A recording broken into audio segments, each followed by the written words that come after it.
Gaurav, civilians increasingly entering the battlefield, becoming part of the war effort. In Ukraine, in Kyiv, in Kharkiv, we've seen civilians picking up their weapons as well. An escalating battle raging in the city of Kharkiv, where you were just a few days ago. What are you hearing? It seems like it's very, very close combat, street fights breaking out over there amidst this invasion. Shiv, the situation now is that it's a battle for survival. It's a fight for survival. Yes, Kharkiv is under siege, but so is Kyiv, the national capital. And I want to come to one of the places, Shiv, where we have come. This is where locals have been asked to assemble for the army to then take them and check their fitness, and if they're fit, to give them weapons. Come, let's walk across to some of these people who assembled here. Our friend Alex has been speaking to them. So this is one of the assembly points for these people. And look at the number of people who are assembling to defend Kyiv. Alex, you've been speaking to some of the people here. Yes, Hi, what's your name? My name is Zenon. Zenon, what do you do? I came here to fight Russia. I come from Lviv. I'm a volunteer soldier from 2014. And right now, all soldiers, all ex-soldiers, all vets, all people from Ukraine who have possibility to fight, who doesn't have possibility to fight, they all come all over here. And we, right now, we are volunteers. We come to territorial defense. How many of us are here at this point of time? I mean, may I request you also to come forward so that we can have a conversation with more of you.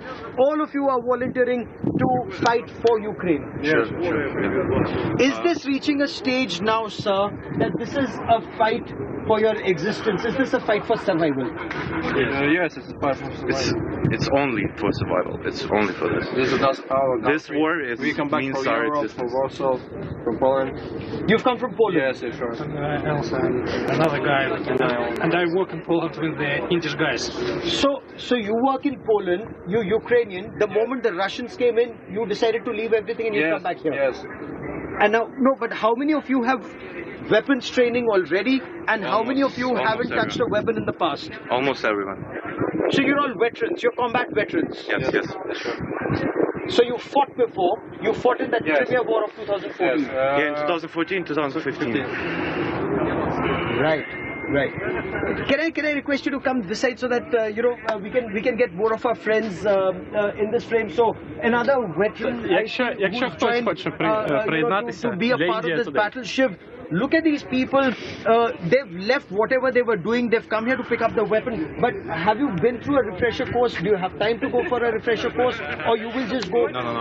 We just go to defend Kyiv. We don't have time to training. Just all. Okay, we don't have time. Okay. Yeah. We have experience. We fought in 2014, 2015. All of these people can fight. And we don't want to waste our time, and we don't want to waste the time of our country because we can just lose in few days. But I'm sure we're gonna win because we have huge spirit. No, but what you're doing is you are not going to some distant battlefield. I mean, you're not going to Mariupol. You're not going to. I think I'm not sure. Now you're fighting in Kyiv. Yes, I think we will stay here and we will defend Kyiv. But what kind of weapons will the army give you to fight now?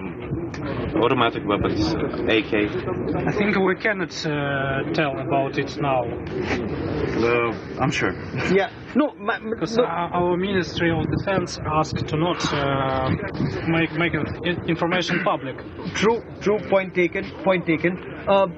Because some of the impression and analysts on our TVs, they've been saying if they come with fighter jets or if they come with tanks, what can you do with an AK-47? It's city, guerrilla.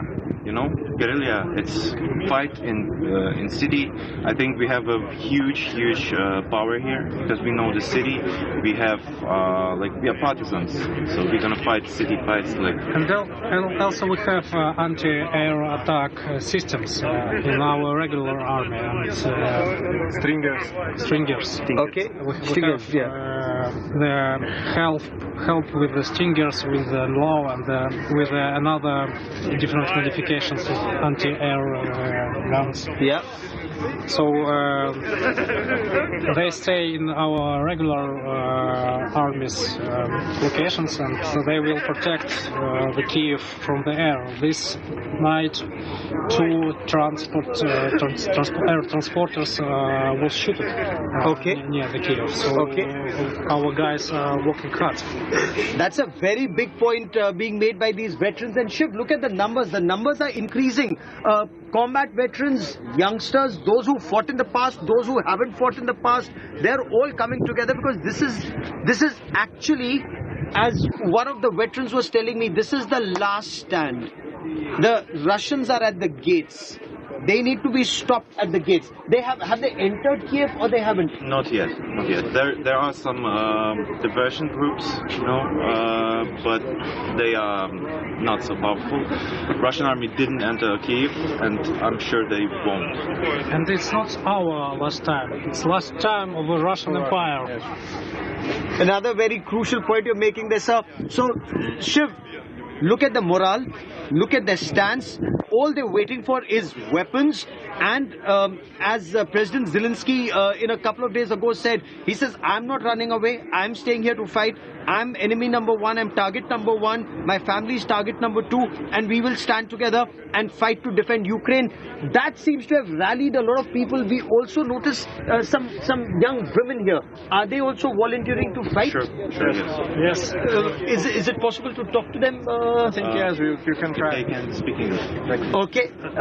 Can I request you to come with us, just so that there is no communication gap, and Shiv, just walk around. And now we are walking around because this is the assembly point where volunteers are coming. Some veterans who've been in battles before and some new ones. Ma'am, can we speak to you? Are you also here to volunteer? Ні, не хочу. Ви не берете участь в бойових діях? Сижу тут. Добре. They don't want to speak, sorry. Okay, but they are here to volunteer. Yes, sure. They are a bit Sure. I don't know. Sure.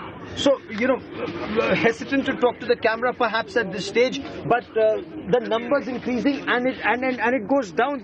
They're wearing combat fatigues. Some of them are wearing combat fatigues, some aren't. And this is exactly what the government has also said. If you're an able-bodied man or woman, you want to defend your country, this is the time to come forward and fight. And we are at one such rallying point, Shiv, where people are coming to defend their country. Wonderful, so wonderful to see the people of Ukraine there, speaking. It's these are citizens, these are people with normal lives who would not have known that they, would need to enlist and pick up a weapon of this kind. It's Ukraine is a democracy. There is no compulsion on joining the military, but they're doing it with such a strong face. Gaurav, there's a sense of determination, there's a sense of calm. Do you also sense that? There is tension in the air, but all I can hear in their voices is calm determination. Oh, absolutely, Shiv, you've hit the nail on its head. The veteran there and the person, the soldier here, they were very, very clear.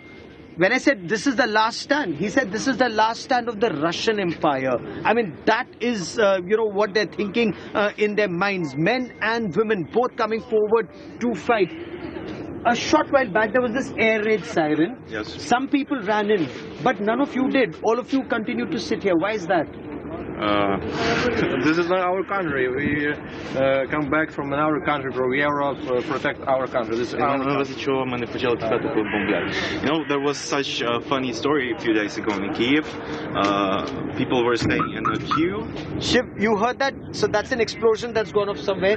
People were staying in a queue to military, to army, and also the siren started, also the booms around, but everyone stayed.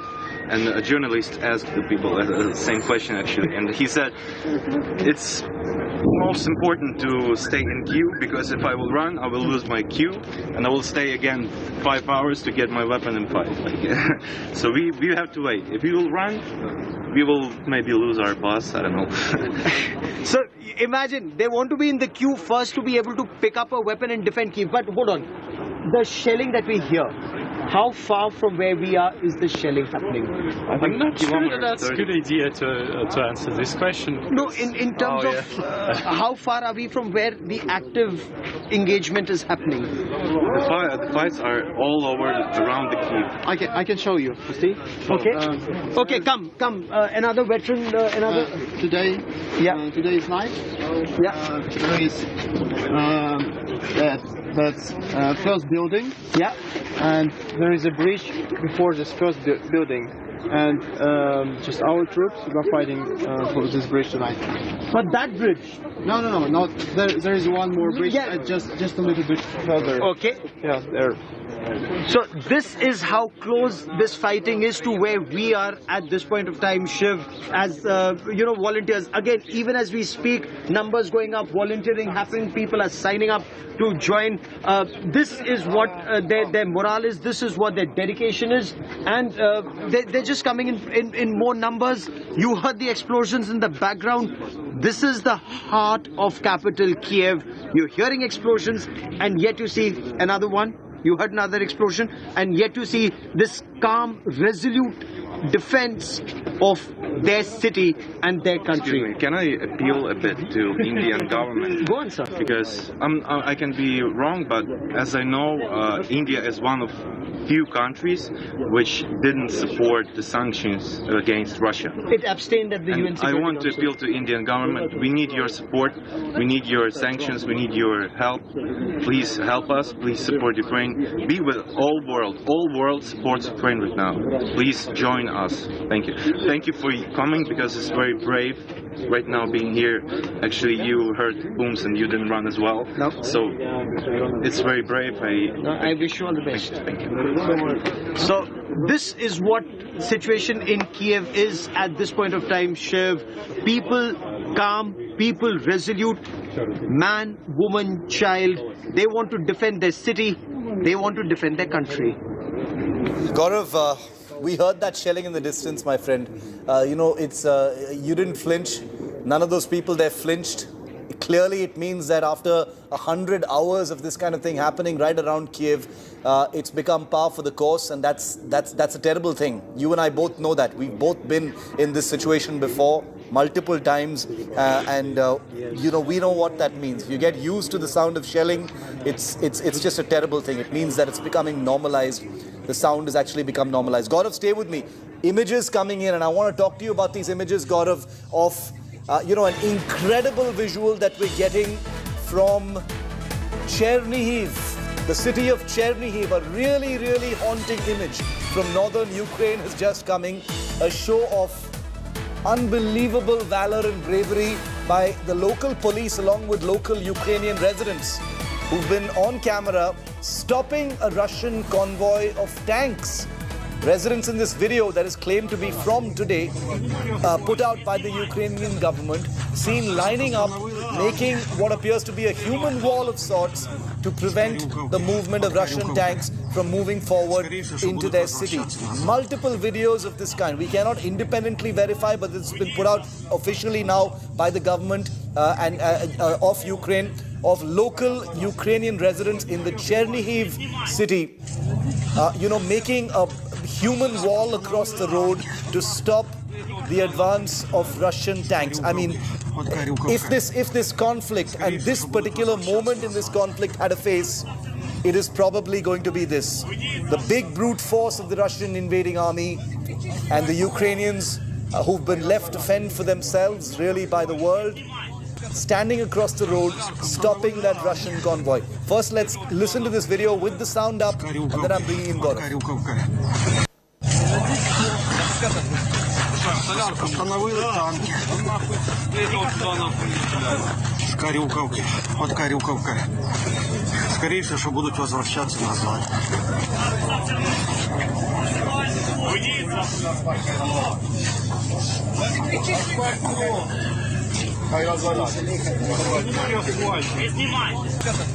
Truly compelling. It's a terrifying image. Actually, you can see, these Russian T-series tanks on the road. They stopped completely outside the Chernihiv city because of a wall of humans, all local residents who are standing across the road and not allowing this tank convoy to pass, Gaurav. In amazing image. Shiv, it's amazing. Absolutely amazing. I mean, that's the resolute, that's the willpower of these people who've stood up to the tanks. They stalled the advance of the tanks. There's another video which is going viral here in Kyiv, and I'll be sending it, and I'm sure you've seen it already, where people stopped the tanks and the Russian soldiers came out and said, we were sent here as peacekeepers, not to fight. And they're saying, go back then to your own country, and helping them out with food. So imagine here is somebody who's attacking you, and Alex and some of us just saw that video a short while back that they've come to attack them, or saying we've come as peacekeepers, and people are saying no, have food and then go back to your own country. You're not needed here as peacekeepers, you're not needed here as attackers. So these are stories that are coming from across this country as a very firm stance is being taken to defend Ukraine from a Russian assault. That's how people are coming up to fight. How much will they actually succeed in terms of assault rifles taking on those big tanks and those big guns? Well, you heard the soldiers. This is our country, urban warfare. We know the lay of the land. They've come from outside, and this is where it's going to become extremely tough for them. That's how they're visualizing the days and perhaps weeks ahead, where it will become urban warfare. Street by street pitched battles may be fought, and that is why these combat veterans will have an extremely important role to play in the times to come, Shiv. Gaurav, it's amazing how common Ukrainians are seeing this as a last stand battle. The military is there to defend the country, but citizens are seeing it as a last stand battle. They're seeing it in a way that they have their own military role to play. Nobody is actually called upon them. I mean, of course, the president has called upon all citizens to pick up a weapon and stand a guard. But, I don't think there's a single Ukrainian citizen who has refused to do so. They're volunteering to do so. Like the man you just spoke to, they're practically fighting to be first in line to join the defense effort. And that's extremely remarkable. I mean, that was heartening. In a lighter vein, they're actually rushing to pick up a gun. Initially, it was said 10,000 assault rifles will be given, and they're saying that we don't want to be left behind and not be the first to pick up that gun to be able to defend our country. Shiv, this is an unequal battle, as you well know. In fact, the military balance, as we've been reporting extensively, are tipped very heavily in favor of Russia, and there is a multi-pronged offensive. But some of these veterans I've been speaking to, and some of the soldiers I've been speaking to, they are saying a lot has changed. Russia perhaps came with the mindset of taking on an army of 2014, and what happened in Crimea.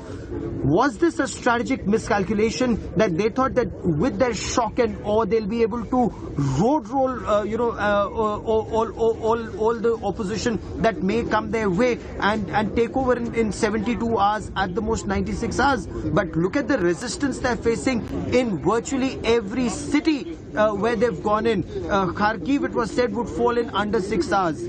Today's day 4, pitched battles still being fought in Kharkiv. The forces that had moved forward, and I have seen those defenses on ground when we were driving from Mariupol to Derekro.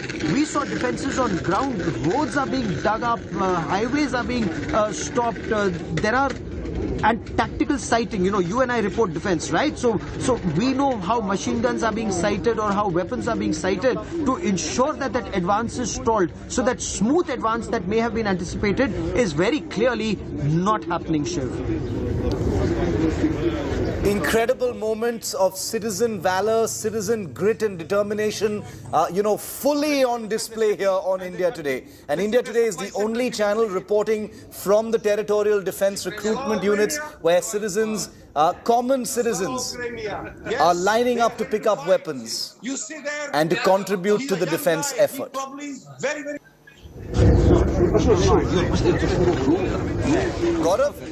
Gaurav, where are these citizens going to go? Are they going to pick up their weapons from here? Where are they going to go from there? Is the military guiding them on what they need to do? In fact, that was the question that I asked one of them, that, are you here for the defense of Kyiv, or are you going to be deployed in other parts of the country?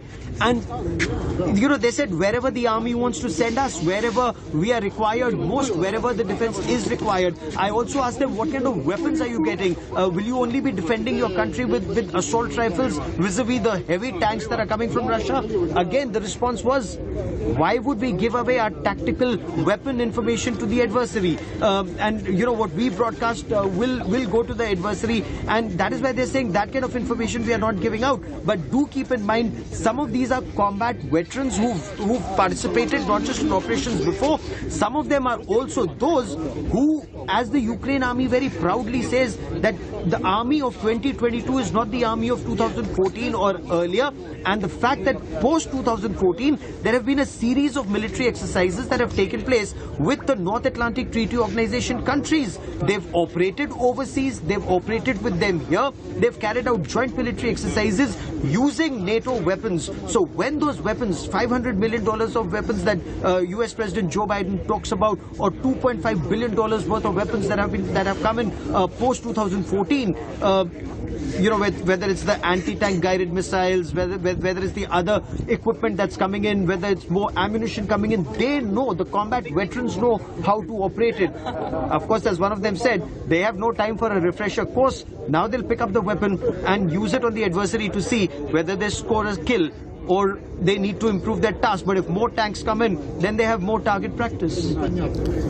Gaurav, we were speaking to two Ukrainian MPs just a short while ago. The women MPs who've picked up their weapons, they're also part of the effort. One of the most amazing things they were telling us is Ukraine's government has actually opened an international territorial defense effort where they've basically announced to the world that anyone who wants to join the war effort as a civilian can go to their respective Ukrainian embassy in their country, and the Ukrainian embassy will actually facilitate them into Kyiv or wherever else in Ukraine and allow them to fight. Is that common knowledge? Because that just broke when we did our interview 20 minutes ago.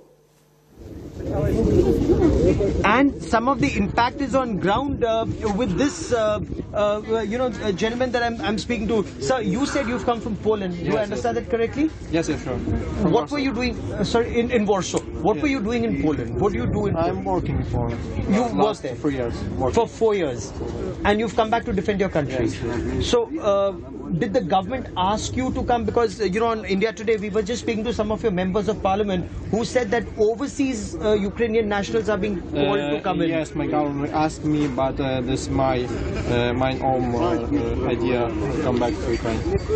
Okay. And what were you in the army earlier? I don't understand. You were in the army? Yes, in the army. You're a veteran, right? Yes, sure. So, what training do you have? I have fight experience with Russian army in Donetsk in 2014. 14, yes. And I have training with Canadian instructions and so on. And you've trained with NATO-grade weapons? Yes. So you know how to operate all the weapons. But would you require a refresher course or not required? Refresher course. Would you require improvement? Upgraded weapons? Okay. Yes, sure. I want to do this. So, will you today, when all of you are here, will you get weapons today itself? I think yes. We stand here. We wait for the auto, and we go to the armored forces, armored base, and we will take automatic. Okay. So all they're waiting for now is the vehicle, Shiv. They've assembled here. More people are coming in, and as soon as the military truck, perhaps, or the military bus, whatever vehicle comes to pick them up here at this center, they will just take them to the military base. As he was telling me, and he's a veteran. He's fought in Donetsk region in Mariupol. We are coming from Mariupol. Yes. We were there in Mariupol for the past 4 days. Oh. So, and Shiv, more RT shelling happening in the backdrop, and to me, I mean, and to an untrained ear, it appears to be coming closer. Those artillery rounds, the earlier rounds were some distance away. Now they appear to be coming closer. So, so they know the weapons, they know the systems, they know the tactics. If possible, a refresher course. If not possible, then even without the refresher course, they are just waiting to be sent to the front lines, wherever the front lines may be. Not Mariupol, not elsewhere, maybe Kyiv, but all here to protect the country. And on social media, on WhatsApp, on friend circles, telling more and more people to come in so that they can quickly have the numbers to protect the country, Shiv. Gaurav, thanks very much, my friend. Stay safe. Wishing all of the people there well as well. We hope that there is no bloodshed. We hope that none of the people who are signing up to hold these weapons, including Miss Ukraine in that image on your right, we hope none of them need to fire a bullet in anger. We do know there's training going on at this time. Gaurav, thanks for the moment. We'll keep coming back to you.